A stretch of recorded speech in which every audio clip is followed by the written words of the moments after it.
La lumière tient encore. Dans la petite ville de Bellerive, les volets se fermaient plus tôt qu'avant. À la tombée du jour, les rues semblaient retenir leur souffle.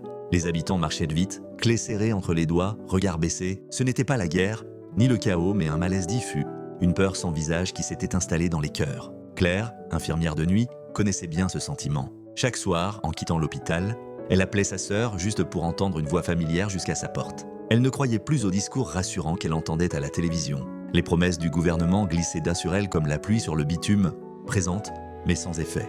On parlait de chiffres, de plans, de stratégies. Jamais de ce frisson qui vous parcourt quand un pas résonne derrière vous. Un soir, alors que la ville était plongée dans un silence inquiet, Claire remarqua une lumière allumée dans l'immeuble d'en face. Une vieille dame, Madame Lenoir, l'observait depuis sa fenêtre. Le lendemain, un mot l'attendait dans le hall. « Si vous rentrez tard, frappez à ma porte. Vous ne serez pas seul. » Ce geste simple en appela d'autres. Le boulanger décida de garder sa boutique éclairée plus longtemps. Un voisin proposa d'accompagner les enfants jusqu'à l'école. Peu à peu, les regards se relevèrent.